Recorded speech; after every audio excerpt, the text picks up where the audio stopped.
What is up, you guys? Pete DiCarlo, and today we're going to talk about taking a loss, whether it's in a stock that you're trading or an investment. If you guys haven't noticed, on this channel, I've been trying to only post 1 to 2 videos per week and really focus on making these a little bit longer, a little bit more in depth, a little bit more hands-on when it comes to trading and investing strategy. So instead of me hopping on every single day and just talking about news that's happening within a stock, which I will still do if it's a big piece of news, I really want to focus on the trading and investing strategy that I employ each and every day, whether it's for my long-term investments, via a 401k through the company I own, or just my trades. So I hope that you guys like these videos a little bit more. They are going to be a little bit more in depth. They are going to be a lot longer, but at the end of the day, I feel like they're going to be more impactful when it comes to your life. So guys, hit the like button, subscribe to this channel. As you know, I'm always grateful. If you guys want to take our free course I just released, it's called Becoming a Disciplined Trader. It is a couple of months old, but I don't talk too much about it on this channel. You can go ahead and take it 100% for free. It is down in the description. We're not trying to sell you anything. I'm not trying to blow up your email with spam. In this course, you're going to learn how to master the skills that 90% of people can't, and that is why 90% of people lose. Learning to master the stock market psychologically. We're going to talk about trading without fear, as well as investing without fear, because there's a lot of fear around long-term investing. How to cut your losses, how to become an expert in your field, how to execute your trading and investing systems without any hesitation, how to think in probabilities, and most of all, how to monitor yourself. So go ahead and check that out down below. Also, if you want, go ahead and check out my second channel, Traders Helping Traders. I post trading videos every single day there, and we also have a membership program. It's only $3 a month. I post one trade over there each and every week for them. But let's take a look and let's get started. I want to talk about this today because even though the S&P 500 is really not that down that much at all. Actually, it looks like we could potentially hit all-time highs. There are a lot of stocks today that have been getting hit. Specifically, Tesla is a very popular one that a lot of people have been talking about, has fallen off about 10% in the past couple of days. As well as a lot of small caps. So if we take a look at like TNA has been getting hit. And so overall, I figured that this is a good time for us just to talk about risk, number one, as an investor or a trader. Number two, how to define what would be considered a stop loss as an investor, because a lot of investors need to have a stop loss, as well as what would be a stop loss for traders. And overall, I want to talk about volatility and I want to talk about risk. So those are the two most important things. So hit the like button, subscribe, and let's get started. The first thing that I want to talk about that we spoke about earlier is going to be risk. Now, learning how to use proper risk management is the most important thing. I'm going to type this in up here, risk management. So I remember 2 is going to be stop losses, and then 3 is going to be volatility. So I put that up there in the browser just so I remember. When we're looking at risk and risk management, there is always a max amount of money or a max percentage that you need to have in your brain of how much you're willing to risk on this trade. So let's just take, for example, a long-term investment. If I am investing in a company long-term, let's just take like Tattooed Chef right now because it's not looking too hot. I'm not investing in this long-term, but if I'm looking at a company like Tattooed Chef and I really like the fundamentals on this company, I have to realize what is the amount of money. Actually, Smile Direct Club is a great one because I actually have a position in this long term.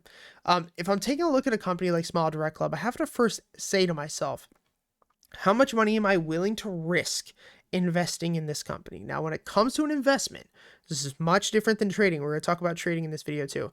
But when it comes to an investment, whatever I put in that position, I am willing to lose. So if I put $5,000 in Smile Direct Club, I'm completely okay with losing all of that money because crazy stuff can happen. If you guys remember Luckin Coffee, it's actually a company I've contemplated entering a position on long term a couple of years ago. Company overnight, because of a huge fraudulent deal that happened where they were hiding money and lying about the balance sheet and the income statement, that company dumped 90% overnight. Another one is TAL and EDU. We talked about both of those on this channel before.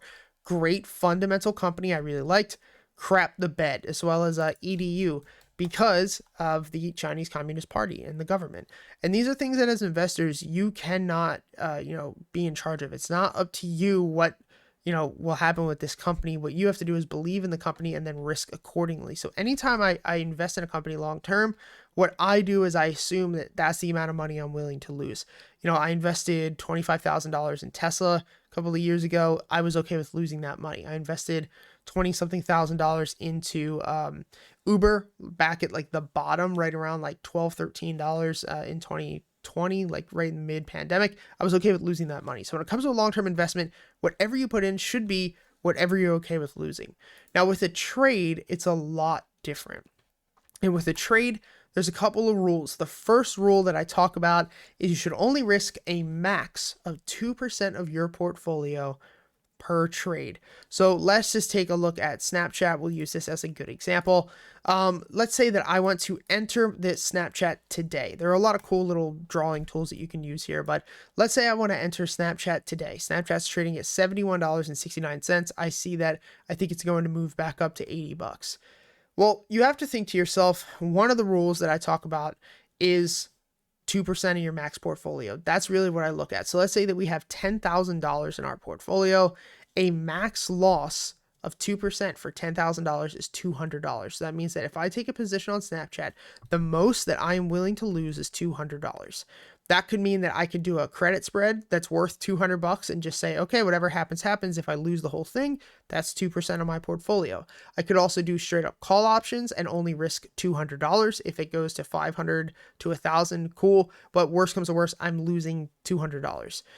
If you're trading shares, what you could do, and this is the easiest way to calculate, is 2% of your entire portfolio. So if you put your whole portfolio in Snapchat and you're risking 2% per trade, that means that the most that you're allowed to let Snapchat run before you end up saying, hey, I'm not going to be in this anymore, means you could let Snapchat drop to $70.50, because that would be a 2% loss. 2% of $10,000, which is your position. $10,000 is your whole portfolio, is $200. Now, another thing that you could do as far as Snapchat is considered, or just any trade, is you could cut that price in half. Because remember, we're looking at a full portfolio 2% loss. So if I have $10,000, which is my whole portfolio in Snapchat, and I let that dump 2%, that's my stop loss. What I could do is, instead of taking a $10,000 position, I could take a $5,000 position. And now a $200 loss on $5,000 is now what? A 4% stop loss.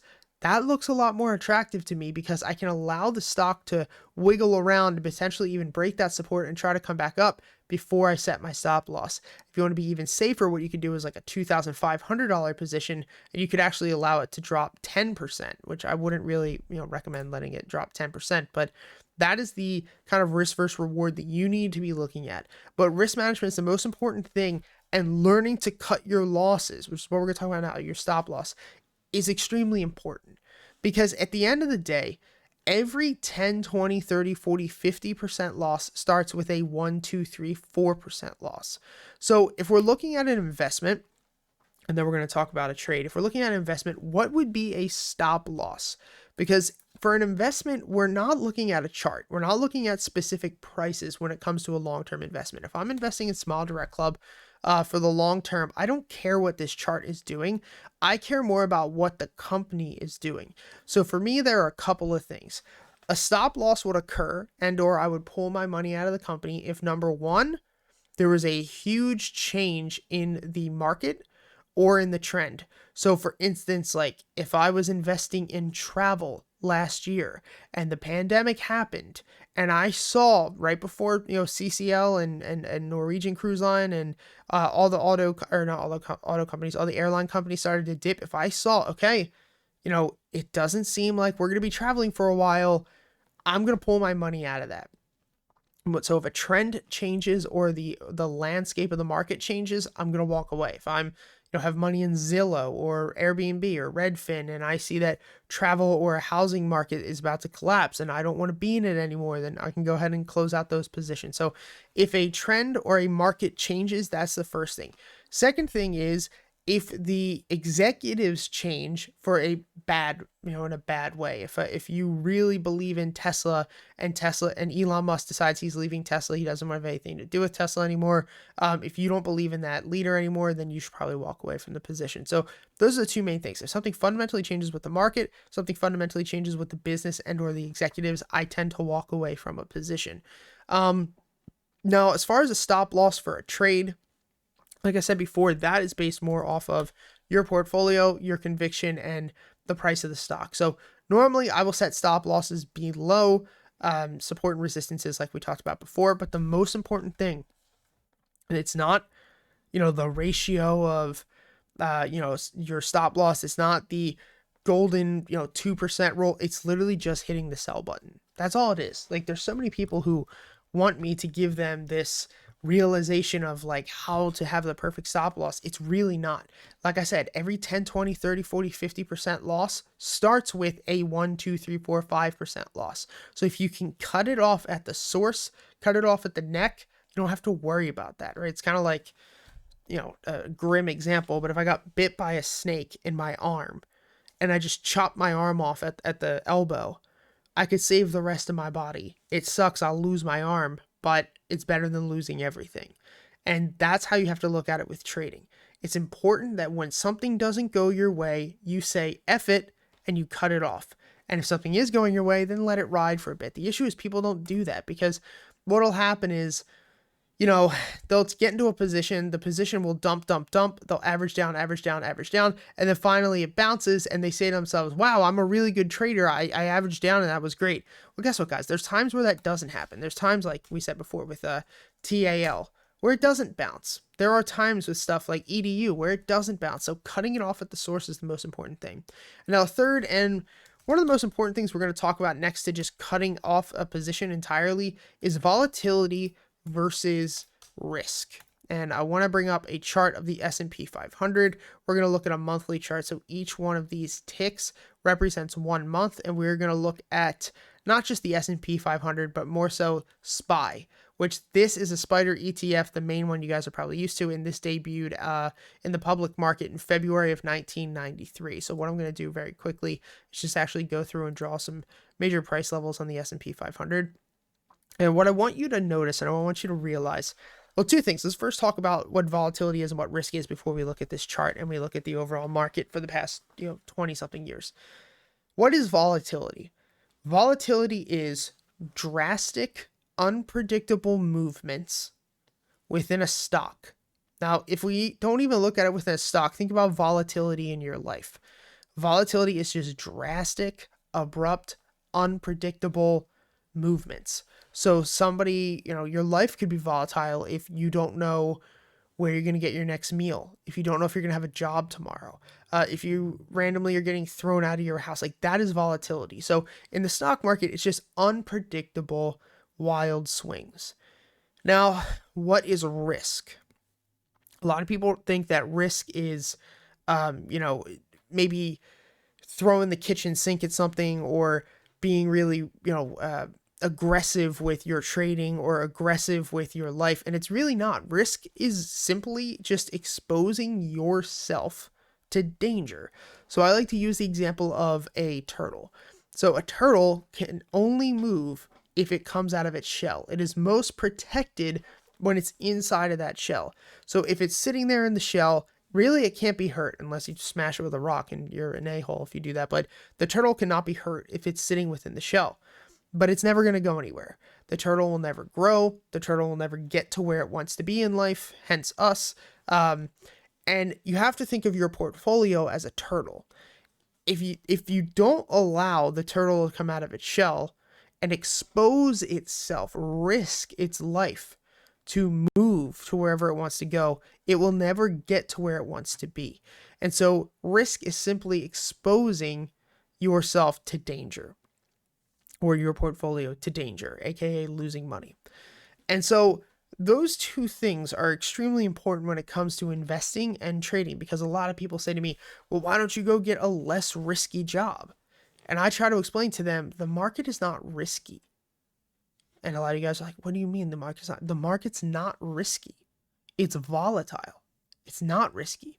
If we look at the S&P 500 over the past 25 years, so what is this? It'd be 93, 2003, 2013. So basically 18 years or 28 years. Let's just call it 30 years, just to be a round number. If you look at the market for the past 30 years, what has it done? It has gone straight up.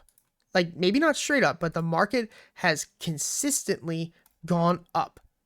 If you would have invested in the S&P 500 back in 1994 of May, and you were to hold it until now, you would have made a ton of money. However, let's just look at how it has moved within that time frame. So if we go ahead and remove this trend line, you could see that it has moved wildly. So basically from May of 1995 all the way to October of 2000, the market went up 200%. Then from that same date, May of 2000, it dumped to 2003, 44%. Then it went up again, 85% over 4 years. Then it quickly dumped. So it took 4.5 years to move up 85%, and then it only took 1 year to give all of that back. Then at the bottom of 2009, it took the market 4 years to move 100% back up to where it was. So you have to realize at this point here, let me highlight it all. At this point, from when the S&P, or from when SPY became an ETF publicly in 1993, from this point up until now, the S&P 500 did go up. So this is all I want to focus on right now.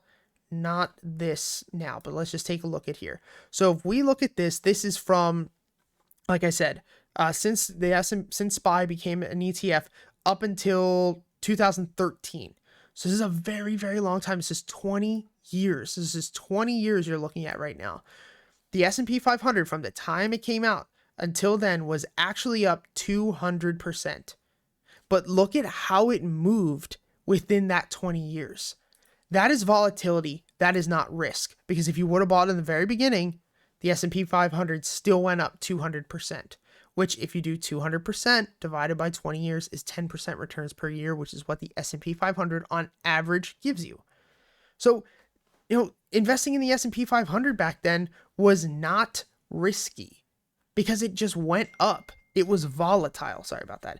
It moved erratically. It moved unpredictably. But overall, it was still a very, very good investment for anybody who would have gotten into the S&P 500 at that time. So now let's take a look at SPY again. And let me zoom out. I don't know why it's not allowing me to zoom out anymore. There we go. Okay, so let's look at the S&P 500 now. And if we take a look from this point here in July of 2000 to March of 2013, so 13 years, it did not move at all. So if you bought at July of 2000 and then you held it until February of 2013, 13 years later, you would have made no money at all. There were times where you would have been down massively, and then times where it would have recovered, and then times where it was down massively, and then times where it would have recovered. But at the end of the day, you would have just made the same amount of money that you had initially on that day. But now let's go ahead and take a look. So it sat sideways for 13 years, and then what ended up happening? Right now in April of 2013, the S&P 500 took off 200%. And it really has not pulled back much, except for, the whole pandemic. But look at what happened during the pandemic. Massive drop. During the pandemic, it dropped 35%. And then from there on, it ripped within 1 year and 5 months, nearly 100%. And so for those of you who don't understand charts, you're probably taking a look at this. Like, what the hell is he drawing? But what I want you to realize is that risk and volatility are completely different. Just because something is volatile doesn't mean that it's risky. If you look at the S&P 500 over the past 30 years, it has done nothing but go up over that 30-year period. There are a lot of consistent, unpredictable moves within that, but it has done nothing but go up. So therefore, you could tell anybody who says that investing is risky and tell them, look, show them this video. It's not risky. Now, investing in other companies is riskier, but investing in the S&P 500 is not risky.